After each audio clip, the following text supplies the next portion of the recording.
Garinagu, commonly called the Garifuna, are a Central American people of West African and Native American descent who share a common origin, language, system of beliefs, repertoire of dance, song genres, and rituals, including mass Christmas processional rites. The word Garinagu is the plural form of Garifuna, a word that also refers to the language and various aspects of culture.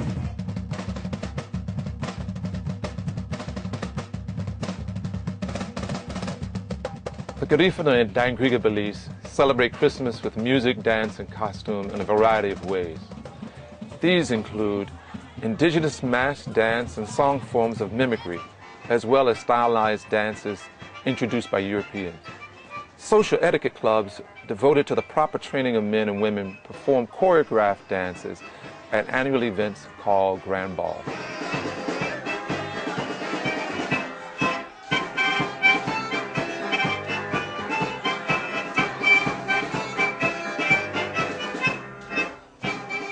The most popular of the Christmas rituals is Wanaragwa.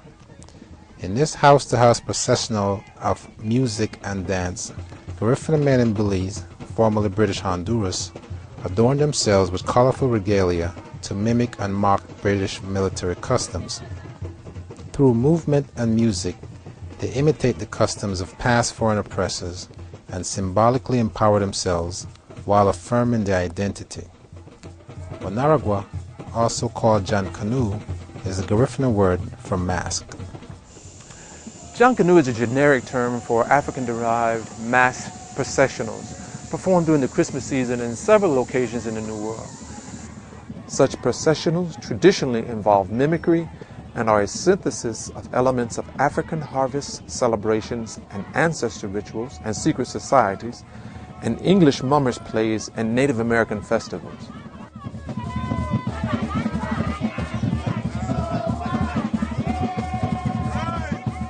Versions of this rite are still practiced in St. Kitts Nevis, Guyana, Bermuda, St. Vincent, and Jamaica.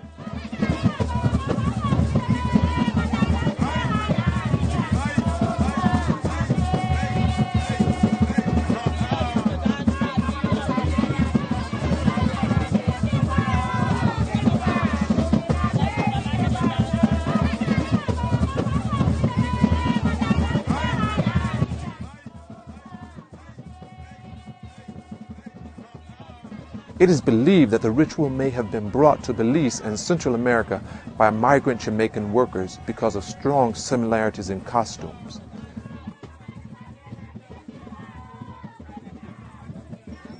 The costumes and movements of Wanaragua dances from Guatemala and Honduras are completely different from those of dancers from Dangriga.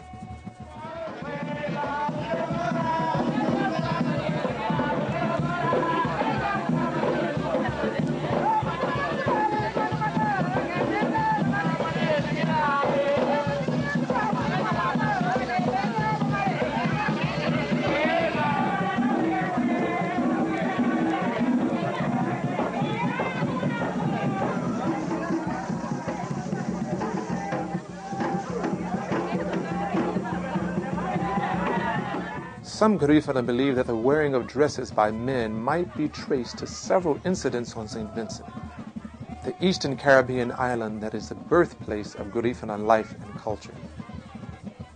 One account from Honduras suggests that during the British-Garifuna War on St. Vincent in the 1790s, Garifuna men were dressed as women because the British would spare the lives of captured women and children, but kill the men.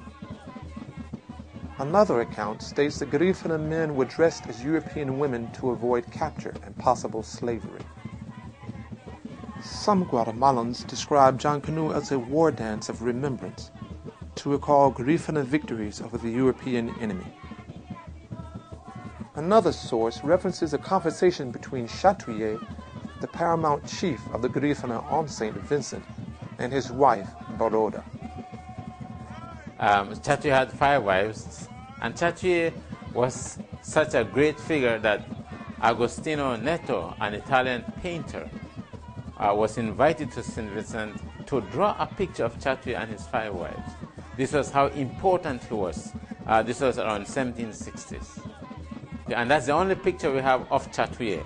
And we are so happy that we have at least that. But to me, the significance of Baroda challenging Chatouye to give her his pants and shirt and sword to go fight the British, the significance to me is that although Chatouye was chief and Baroda was his wife, they were equals. The fact that Baroda could challenge Chatouye without any repercussions to her, any fear to her, but rather he took the challenge. And thereafter, he summoned his men to go fight the British. Unfortunately, he was killed in the war, and he died 14 March 1795. Though frequently cited, the validity of this account might be questioned because it would have been unusual, if tolerated at all, for anyone to verbally reprimand a chief. Unfortunately, beliefs concerning the wearing of dresses have not been substantiated through written documentation, and research on this matter warrants further investigation.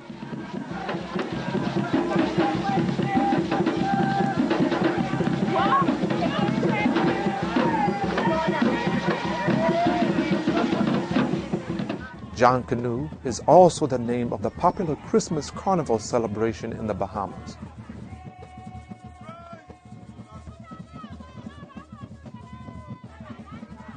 Though there has been much debate surrounding the name of the ritual, it is generally believed that it refers to King Junkanoo, an esteemed African chief on the coast of Ghana during the 1720s.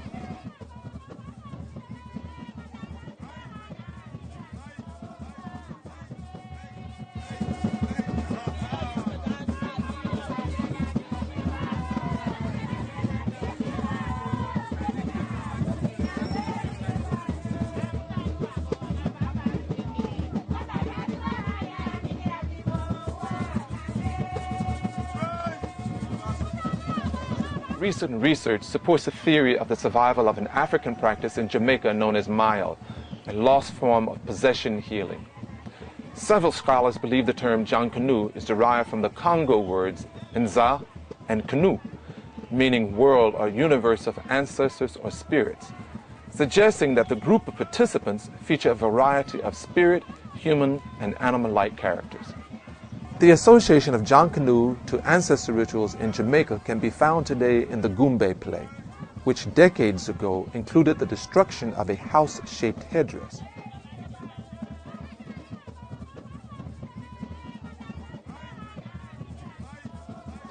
Wanaragwa is one of 3 popular processional dances. These include Warini, a West African-centered mass dance prelude to Wanaragwa, Wanaragwa, and Chirikanari, a ritual featuring stock characters such as Two-Foot Cow, Devil, and men and boys dressed as women. The question remains, what does Wanaragwa mean and why is it important to the Garinagu of Belize? It is believed that Wanaragwa and Warini, the African-based ritual that precedes it, have deep religious significance and symbolize the struggle between good and evil.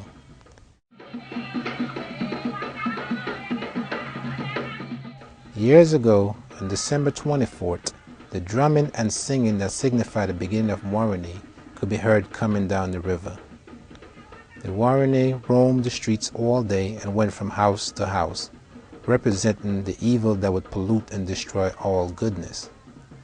These mass dancers, dressed in leaves, carried a canoe, paddle, and bag. They were dressed up with the banana leaf. That of them dressed banana leaf. But the man, they dressed up with the banana leaf, all day. Eat banana leaf. Only one were in there, one big man. And some followers.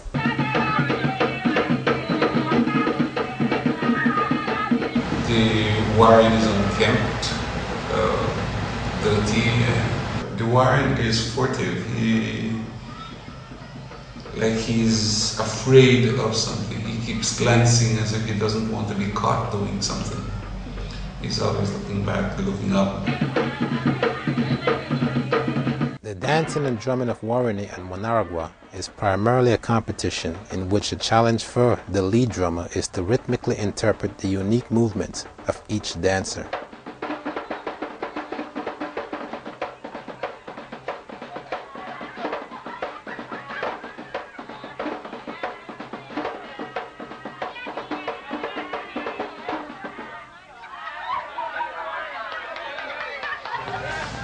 The last two times when Warren was performed in our streets, the young people tried to set him on fire.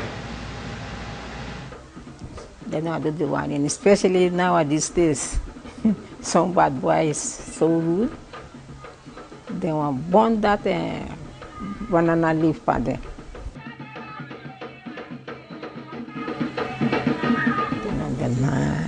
They not do it again. The costume of his top officials while they was in St. Vincent, giving my ancestors a whole lot of trouble for our own territory. And by the grace of God, we wasn't defeated, because that's why we are still on the globe today. So he dressed them in white and black pants with the gloves and sword.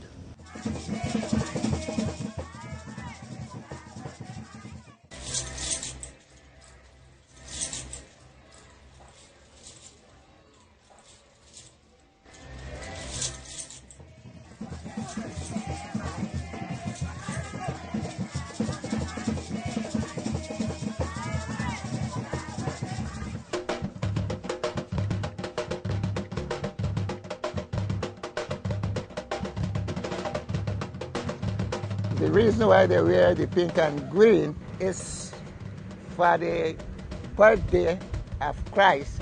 So when we reach here to Belize and meet him here again, to show him that we are not afraid of him, we wear those things and we get this mask.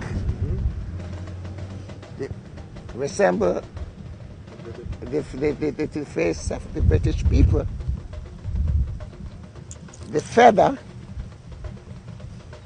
to show our mixture, the Indian, and the dance itself, the shells from Africa. Like so many aspects of culture, assimilation has a wide panorama.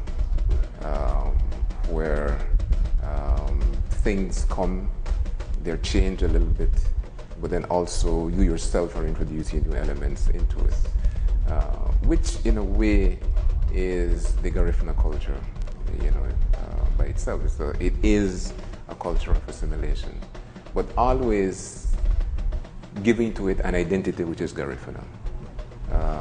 And so we can assimilate, but there's an end at any one point, which is a theoretical issue. And if you look at Wanaragwa like that, so we borrowed and we gave, but there was a point in which it was encased in a way, and in it we call it Wanaragwa. There's a heavy militaristic aspect to the Wanaragwa. You see it in the Wababang, for example. You see it in the clothing, the costumes that they use, and you also see it in the dance movements. Now, before the Garifuna came to Central America, our ancestors were involved in years and years of military activity against the British.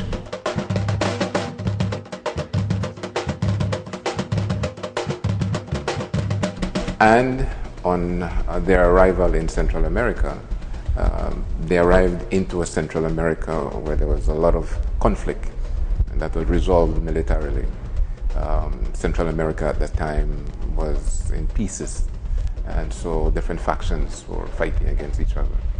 And our ancestors joined, partly out of their experience in St. Vincent, and also because it was one way of acquiring a livelihood.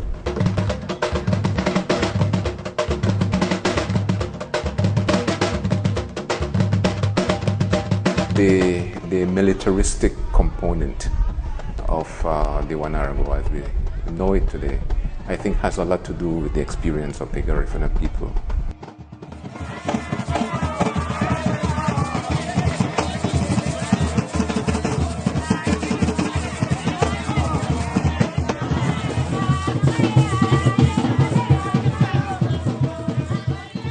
John Mariano, the Buye, or shaman, at one of the local ancestor temples in Dangriga, also serves as one of several Wanaragua banquatas, bossmen, those who serve as the head military official and money collector for the entire day.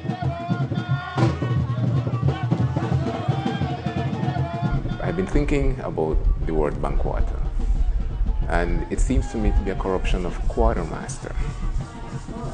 A quartermaster, as you know, is a military rank, somebody who is responsible to give stores when you want clothing or shoes or guns or whatever.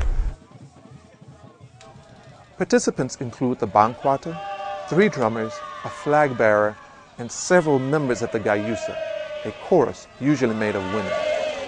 The 3 drummers position themselves near the front door or the veranda of each house, with the lead drummer in the middle. The song leader and chorus always stand behind or to the side of the drummers. Dancers position themselves opposite the drummers and embellish traditional dances with individual stylized movements.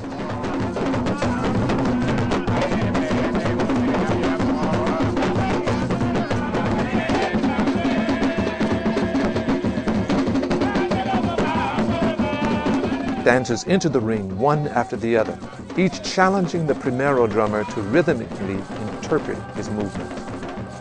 The relationship between the primero and the segunda is that with the primero, the drummer controls, or he focuses on the dancer, while on the segunda you just follow a regular pattern or beat. So you are more relaxed and more at ease playing the segunda than that of the primero.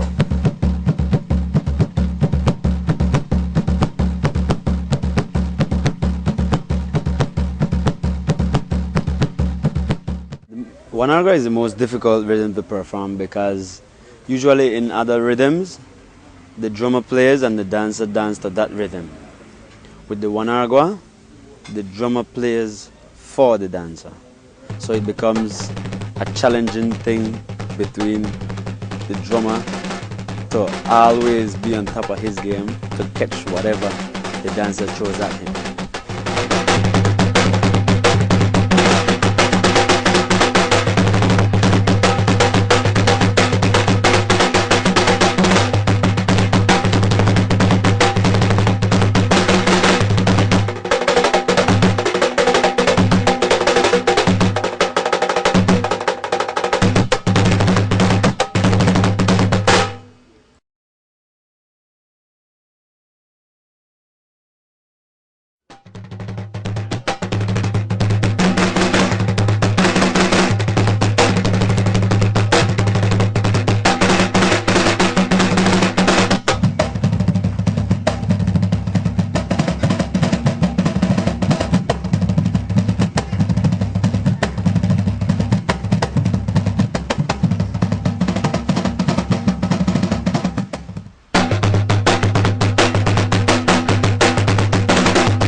As a Wanaragua dancer, you know, I should know what I will do in that ring when I step in that ring, right?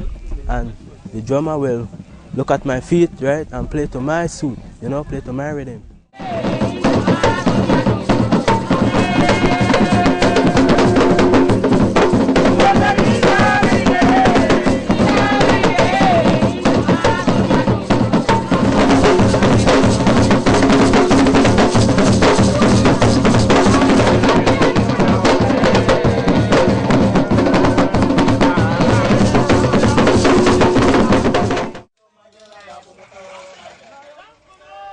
Themes in the first song performed here are the longing for marriage and unrequited love. The song is presented as a dialogue between a man and a group of respondents. The choral response is a directive for the man to return to his hometown where he can find a suitable woman and get married. In the second song, the singers reprimand the woman for unacceptable behavior, then tell the man that she is not the woman he thought her to be, based on her secret and inappropriate activities at night in Belize City.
The Banquata dances last, then collects a monetary offering before gesturing for the drummers to stop and to the entire entourage to proceed to the next house. Sometimes the Banquata indicates when it is time for the next drummer to enter the ring by simple hand gesture. This may also be done by the ringing of a bell if the Banquata carries one.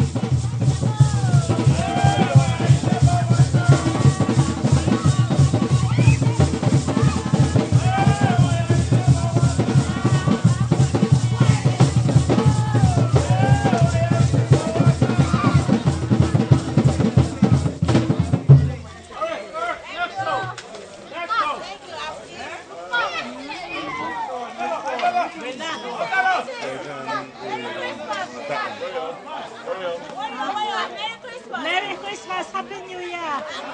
It's as if really you are mimicking somebody and you're making fun of authority also, and that comes through very clearly in Wanaragua dance movement. We are looking now, the woman is looking for civil rights now, okay? They said what the gander can do, the goose can do it.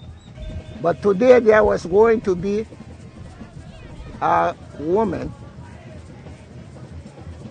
she dressed like a man to dance Junkanoo. And I wasn't approve of it. Because I tell them plain, it's not everything that I see from a different culture to let me go into it.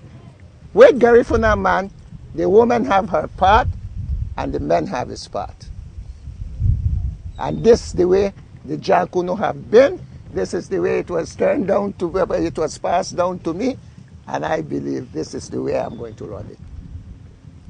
It's not a female dance. My mom taught me how to dance with Wanaragwa, and I had one brother who would take the Wanaragwa dance into consideration. I wear the mask of a European man, not because I don't want to be identified as a female, but because that's the mask I chose to use. Sometimes I want to blend in with the males, not to be differently, but just to blend in as a group, blend in with the males and to use the same mask they do. I do not consider it as being disrespectful to dance Wanaragwa because it's a cultural dance, so I think that everyone, male and female, should dance Wanaragwa. It should not be only a male dance. The Wanaragwa until recently was purely a male dance. Women never participated in the Wanaragwa except as singers. So the women dressing as men today is something very new, and some of the older folks like myself, we frown on it. But it has always been traditional for the men to dress as women. That's why it is called Hiaro. Hiaro means like a woman.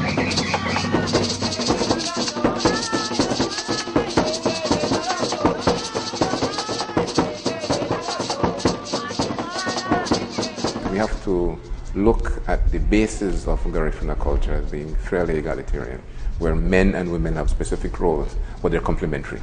But the fact that in traditional Wanaragwa, there is a role of the Hiaro, so men would dress like women and then dance like women.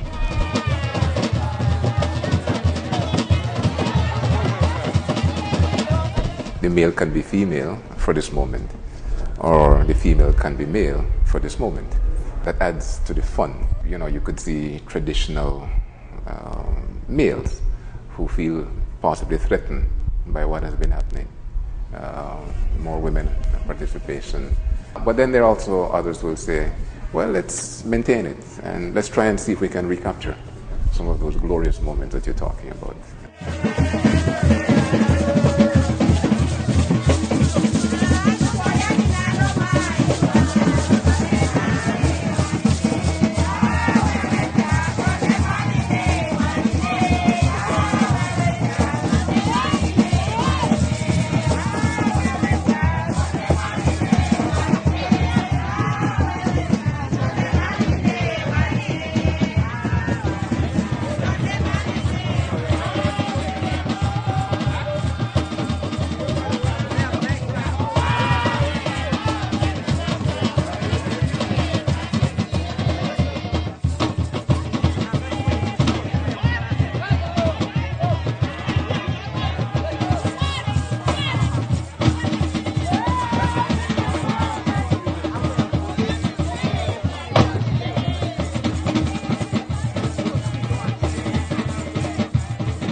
On December 26, Junkanoo is performed.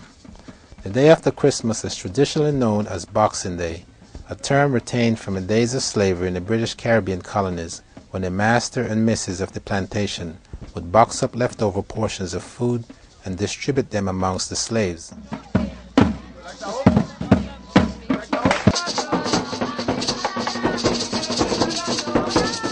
Children and youth especially enjoy Chirikanari because it typically includes characters such as Two-Foot Cow, a man wearing cow horns, a cardboard mask, a long trench coat, and padded buttocks.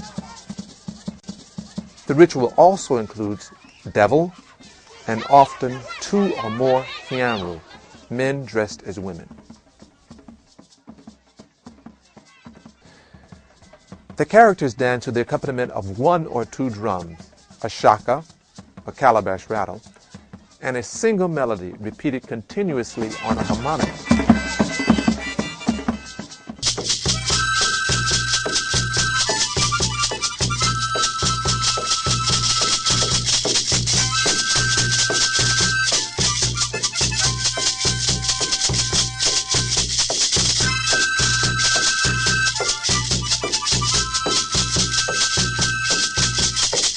Occasionally, a conch shell trumpet is used.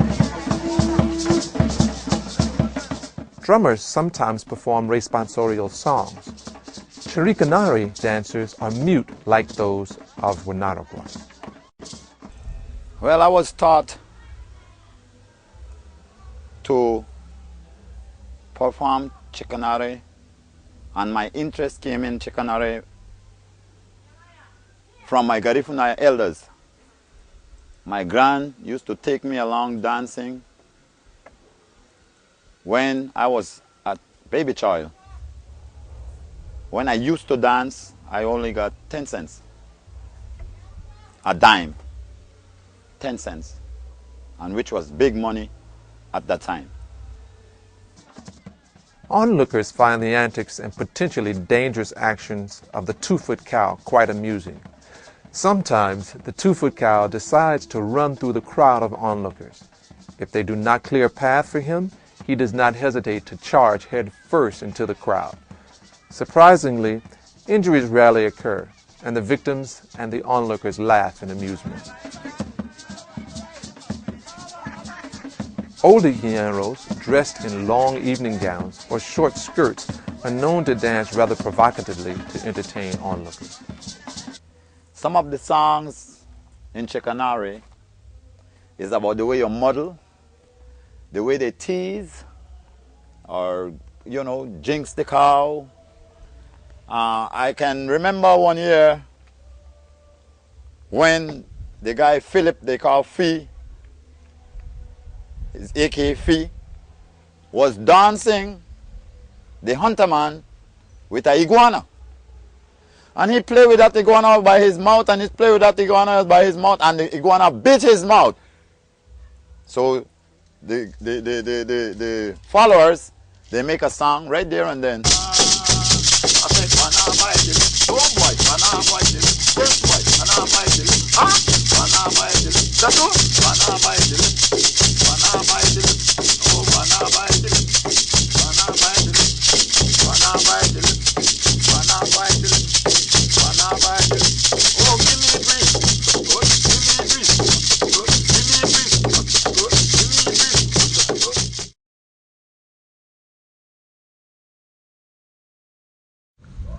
As a matter of fact, we believe that the children need their enjoyment too.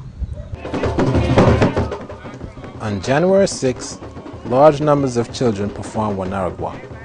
Dancers may wear black or pink and green ribbons across their tunics. Some adults also participate in the processional.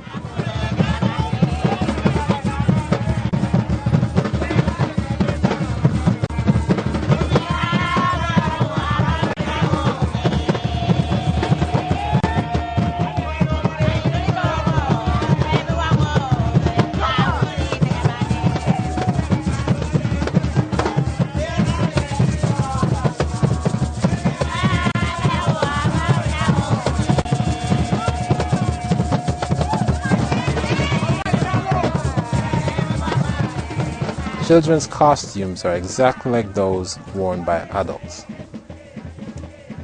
January 6th is significant for two reasons. First, it symbolizes the relevance of children by emphasizing their participation on the day in which the Christ child was honored with gifts by the three kings. Second, and most important, it honors the survival and continuity of Garifunan life and culture, in which the joy of the season and remembrance of the ancestors are celebrated together.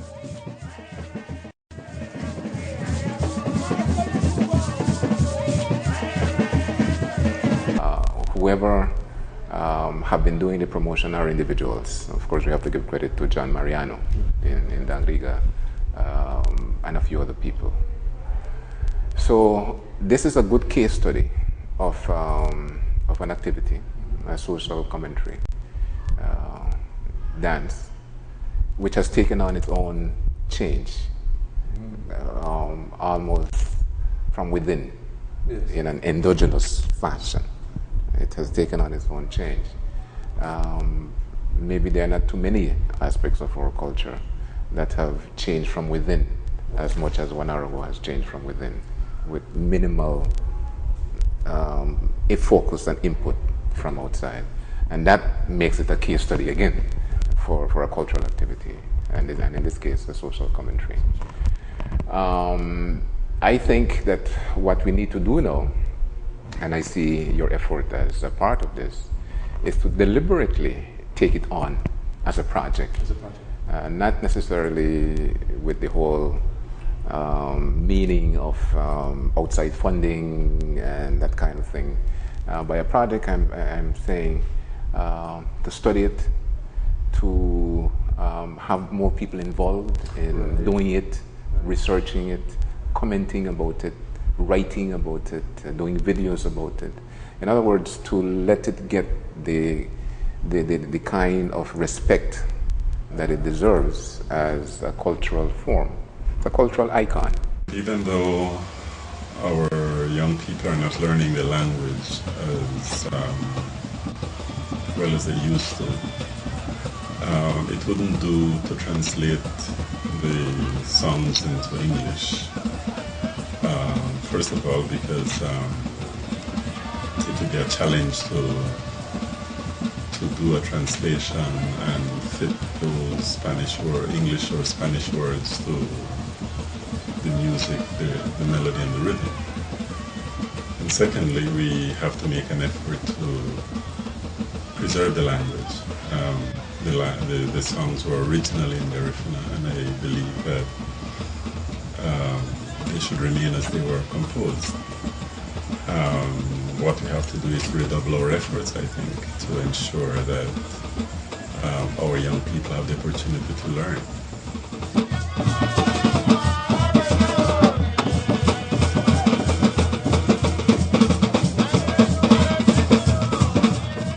But you have to understand the Garifuna mentality, because some of our songs, for instance, you know how we are when we are doing the punta, when we are celebrating, but when you listen to the songs, what are the songs talking about?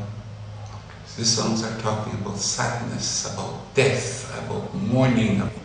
So then we are able to dance about serious things, about sad things, about things that hurt.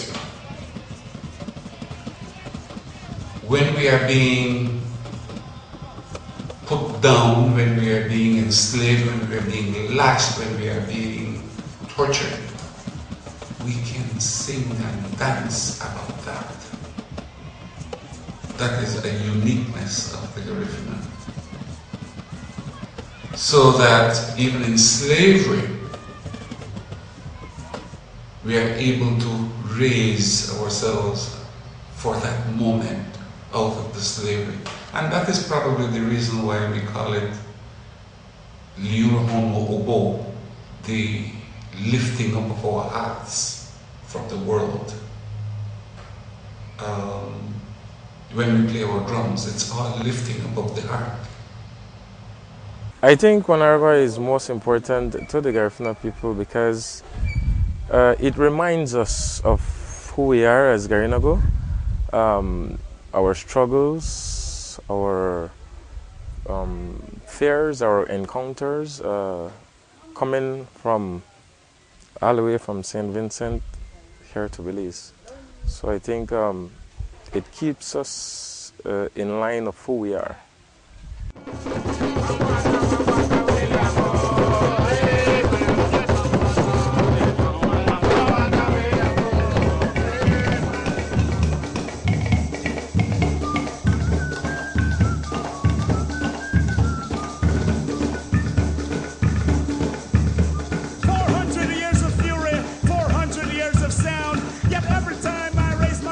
Try to beat me